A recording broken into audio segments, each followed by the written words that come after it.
Greetings, YouTube. Today I'm going to talk about The Prodigal Tongue. Dispatches from the Future of English by Mark Abley. If you love language as much as I love language, this book is a must-read. Now, obviously, it's a book about English. But it's not the history of English. It's how other languages have impacted English and how English is impacting other languages and what is coming out of that over time. Because I've often said that English is a Velcro language. It picks up words from everywhere. I mean, banana, kangaroo, blitzkrieg. These are not words that you found in the English language, 1,000 years ago, and it was slowly beginning to develop. These are words that have been absorbed over the last 200 years. Now, like you use the word blitz in football jargon all the time, people don't really think about the fact that it's of German origin. Banana, kangaroo, we just think of them as English, but they're not.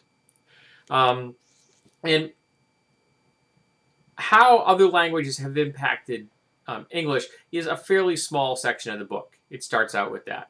And then it moves into a larger section which deals with how English has impacted other languages. Not just impacted them like, loaner words and things like that, like them absorbing English words, but how they're taking English and using it in new ways. It's becoming very popular in Singapore, and the fusion of the languages that are found in Singapore, because there's a number of them spoken there, and English has actually created a hybrid tongue which people in the street colloquially refer to as Singlish. Now, it's not official, of course, so the official government would like you to speak proper English, but it isn't really being sold well to the people in the street. People in the street want to use some of their own languages, but they understand the need for English. They understand that the utility of it, and it's becoming meshed with what they already speak.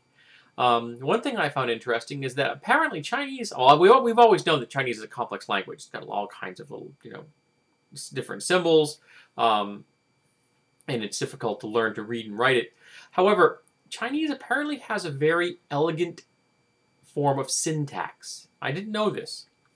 And so a number of people are taking this Chinese syntax and fusing it with English. So they're using English words plus whatever appropriate word from their own tongue, but combining it with Chinese syntax. So they're making essentially a new language that has similarities to their mother tongues and similarities to the Prodigal Tongue, English. And all of this is, I think, like the real bleeding edge of the new language front for English is probably in the Pacific Rim. But there's also other places in the world where it's being used, and they touch briefly, at least, on how it's being used in the Netherlands, and how Dutch and English are becoming very much running in parallel with each other. That like some universities are actually offering courses that are in both, like the catalog, the course catalogs themselves can have both English and Dutch passages. I thought that was interesting. I mean, I wasn't really surprised because I subscribe to a number of Dutch YouTubers, and they speak perfect English. Far better than I could ever even try to hack my way through Dutch, of course. But all of this is really leading up to the main point of this book. And that is how English is being impacted by this.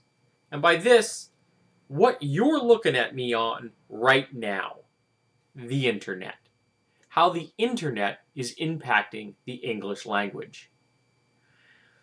And I found it slightly distressing, but one person actually brings up the point that they feel that eventually we will be no longer reading at all.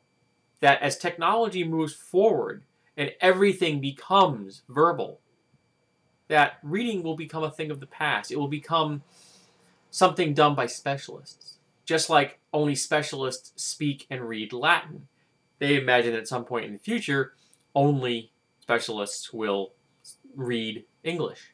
That everyone will be used to doing a verbal communication because of their phones and because of videos and because the computer software of the future will be able to perfectly integrate itself into everything we do. It'll be able to read everything for us and deliver it as speech. Now, I'm a lover of words. I love reading. I've read since I was 5. I've read every day since I was 5. I would plan on reading until the day I die. I would rather die than not be able to read. And so I look upon that future with a certain level of distress. But it is fascinating to think about. And I have to admit that, like, when I'm doing comments on YouTube, or writing emails to friends, or making comments on threads online, I always make an effort to use proper spelling, capitalization, and the best form of grammar I can. And my grammar is weak. I freely admit this. I'm married to a writer. She points it out regularly. But I have my browser set up to check all the spelling I do. Even when YouTube comments, it's set up so that it checks the spelling, make sure it's correct. All of my emails are designed to be scanned for spelling errors before I send them. I care about these things. I am apparently in a shrinking minority. Many people don't. They understand, maybe better than I do, that language is fluid. Language changes. And while I may despise the word irregardless, it's regardless. Someday that may be proper English. All it takes is enough people to use it frequently and everywhere until it becomes ubiquitous, and then it becomes proper English. But I find language fascinating, and I found this book fascinating. So if you like language, I would recommend this book. He has another book that deals with tongues, the languages that are dying out, which I'm probably going to hunt that book down and read it as well at some point. So if you like English, if you like languages in general, read this book.